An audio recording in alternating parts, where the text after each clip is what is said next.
time for another reading vlog, and this vlog is going to be so exciting. I've been waiting for this book to come to me for months, literally months. I think it was 2 months since I put this book on hold in Libby. I even tried to put the next book in line, so that way, like, by the time I finished this book, the next book would be ready. But then the second book ended up being ready before this book, and I could have read that book, but I decided not to because it would be not the chronological order of how I'm trying to read the book. If you haven't already guessed what book it might be, you probably already know from thumbnail and the title, but whatever, drum roll. We are going to be reading on my Kindle. We are going to be reading Empire of Storms. Can you see it? Is it focused?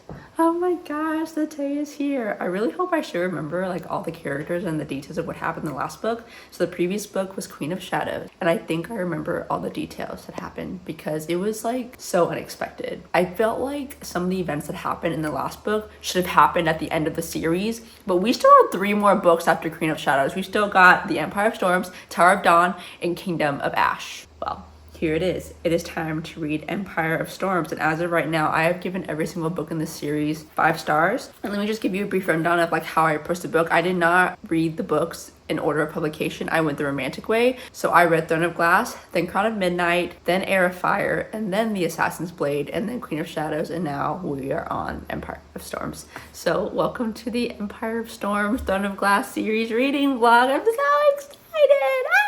I also have 11 days until this book is due, so I've been holding on to it for a while because I was reading other books. So yeah, let's get into this reading vlog.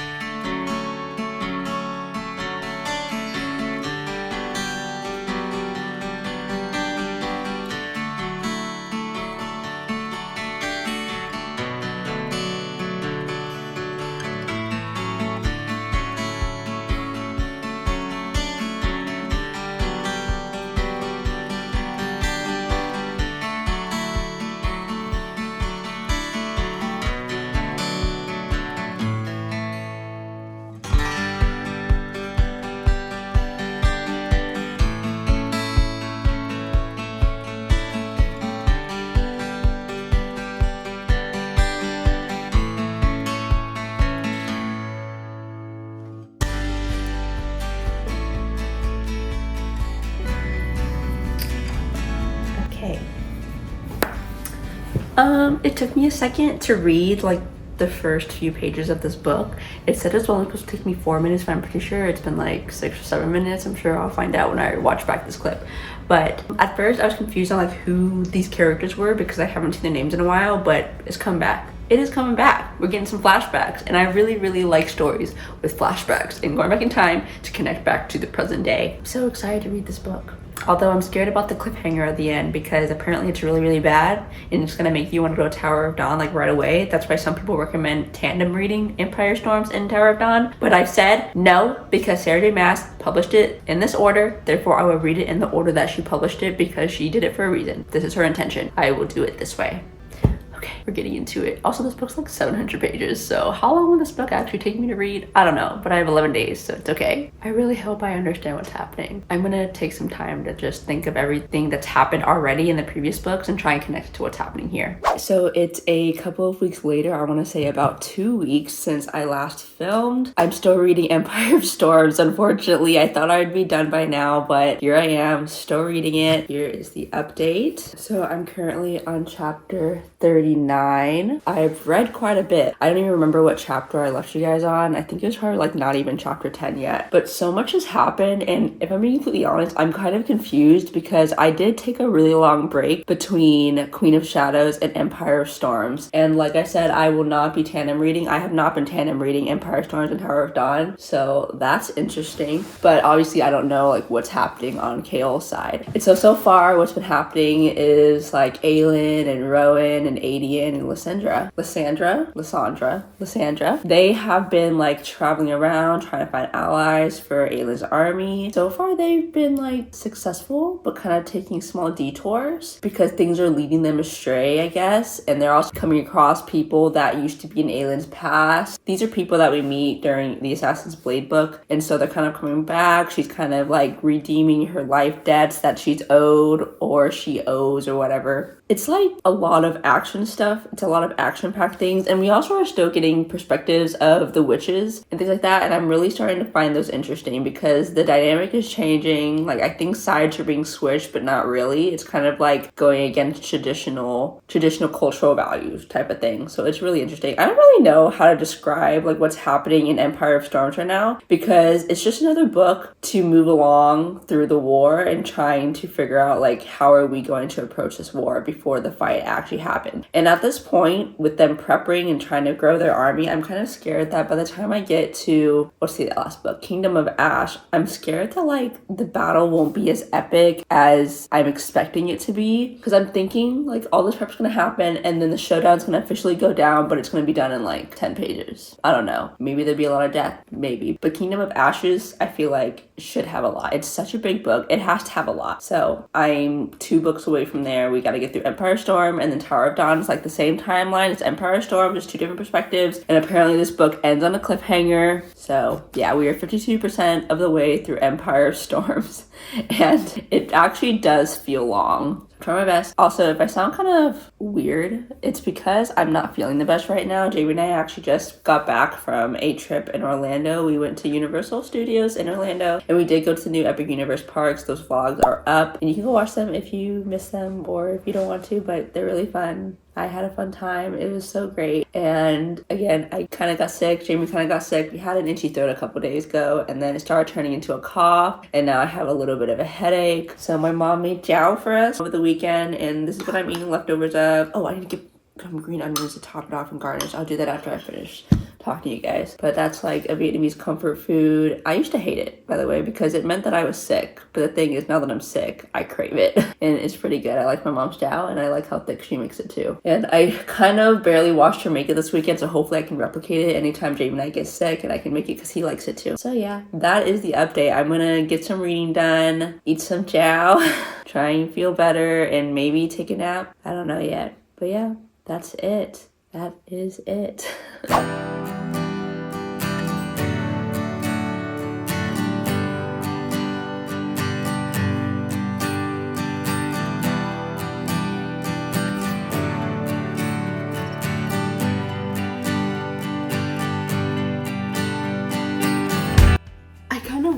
I didn't wait so long between books to read this, because I feel like I'm supposed to be making some kind of, oh my gosh, connections here, and I am not. Like, we figured out who Aelin and Dorian's ancestors are, but now I'm thinking they're just Aelin's ancestors. But the way she talked about them made it seem like they're also Dorian's ancestors, and so does that mean they're two like distantly, very, very distantly related? I have no idea. I literally have no idea. I'm so confused. But we're about to go in part 2. I think all the characters are like coming together, sort of.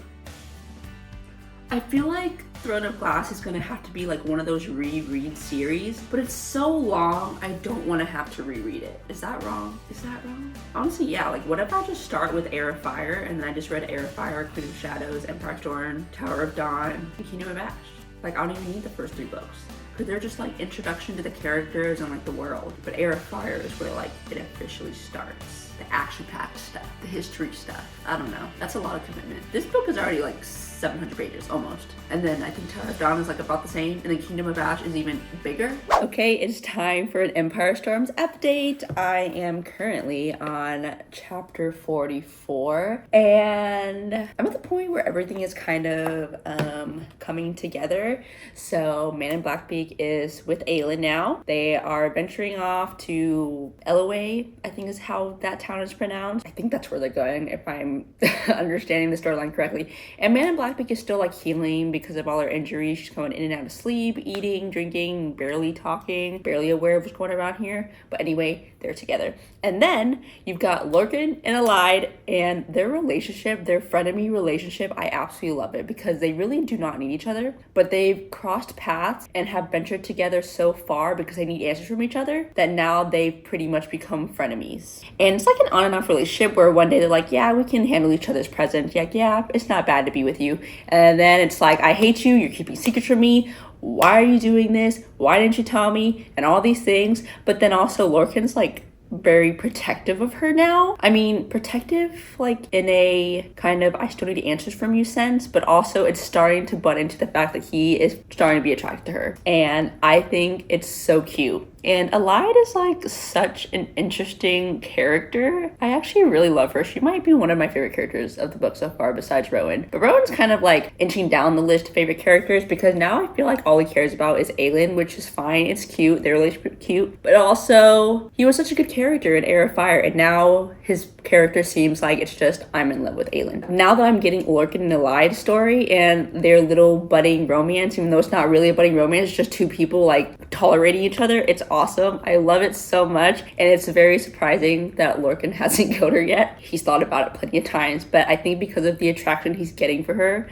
or like feeling for her, is like what's stopping him. But then things just happened, and now they're both on the same path, they're both going to the same place, they're both trying to find Aelin, and it's all coming together. And so how far am I? I am 61% of the way through the book, and I just have a very strong feeling that the end of this book, whatever the cliffhanger is, it's going to end in all of them together in a battle, and they're going to end up working together to finish off the war. Like, they're all going to be forced together to go against Erwin. So like Lorcan is going to want to kill Aelin when he sees her, but then something's going to happen, and they're obviously just going to keep up together because they're all on the same side. They're all on the same side. They are, but aren't, but are. I don't know how this is going to go down. This is getting better and better. This book is so good. Empire Storms. I have heard some weird things about Tower of Dawn, so I'm kind of scared. And the fact that this book leaves off on a cliffhanger and then Tower of Dawn doesn't really pick up where it left off. I'm just going back in time, but it's supposed to be KO's point of view. I'm kind of wondering, should I have read Tower of Dawn first so then I can get through the harder book before I get to the better book, and then we can just go from the better book straight to Kingdom of Ash. I don't know. But so far in this book, my favorite thing is Lorcan and Alide's relationship, and reading about Man in Blackbeak. Her inner demon or inner conflict with herself between her family heritage and like what she believes in and what's right in her 13 it's so good. It's so good. Yeah, okay, that is the update. I'm gonna keep reading. Oh my god. I just got to work, and on the drive, I was thinking about how I imagine the character for Lorcan, and the closest representation of what I can think of is actually Lucian from the original season 3. Like the Vampire Diaries, the originals. Season 3, the bad guy is Lucian, and that's how I imagine Lorcan. Maybe it's the fact that their names are similar, Lorcan, Lucian, blah, blah, blah, and they're both kind of evil bad guys. A little bit of smirkiness to their character. I don't know how to describe it. And I actually don't even remember the actual description for Lorcan's character. So if Lorcan doesn't have dark hair like Lucian does and a pale skin tone like Lucian does, then I'm terribly sorry for the true fans out there that actually knows what Lorcan's supposed to look like. I'm not even gonna look at the picture online because I'm just convinced that Lorcan looks like Lucian from the original season 3. That's it. That is my little opinion of Lorcan's character. But yes, Lorcan and Alide, their character development, not character development, but like budding relationship is top notch. Oh my gosh, this book is too cute. I am literally still reading about Alide and Lorcan when they are like taking a stop at one of the docks or whatever, but they've since left now. And it's just seeing Lorcan become like a super hated character, but then to fall in love with this little girl, not little girl, but like this girl who looks like she is helpless but is kind of not internally, like she's got a fire to her in her insides or whatever, her personality. But I think it's so cute. I still am a firm believer that I like Lorcan and Alide more than Aelin and Rowan now. I thought Aelin and Rowan were great. This is even better. I think it just makes me feel warm and loved myself reading about it. It's so cute. It is so cute. That's it. That's all I have to say about that. I'm going to insert a little clip of what I just read is why I'm thinking about why this is so cute. Yeah. Hope you can see me. Okay, great. I just spent like the last 20 seconds trying to get my phone to sit up straight. Oh my gosh. Okay, we've made some progress in the book. I am currently on chapter 68. We are 90% of the way through the book. We're 90% of the way through Empire Storms, and so much has happened. This book is kind of reminding me of the way Harry Potter unfolds, because book 5 is when like all the deep behind the scenes start unraveling, like why are all these bad things happening? Where did it all begin? Like, who knows about what? Like, where are all the connections of like, oh my god, what? You know, like that's happening in this book. I am just like in awe of how Sarah J. Maas wrote this. Like literally the entire time, me reading the past 3 or 4 chapters, I was thinking in my brain, how did Sarah J. Maas think of all this? And how did she find a way to like like make it into a book and make it make sense. Because I'm also in awe of like Harry Potter series. Like, how did J.K. Rowling do that? Think of all these inner workings, interpersonal demons, whatever, and then make it all make sense and fit together, and also like bring back the past into the present day to make it make sense, you know, and like make the story seem grander. Hopefully I just made sense. But that is what I'm feeling with Empire of Storms right now. I have an hour and 30 minutes left in this book, and I very well may finish this tonight. We're gonna see. I also have some frozen pizza heated up, courtesy of Jamie. Don't look at those napkins, but ranch pizza, and we are going to eat this up. Okay, let's read.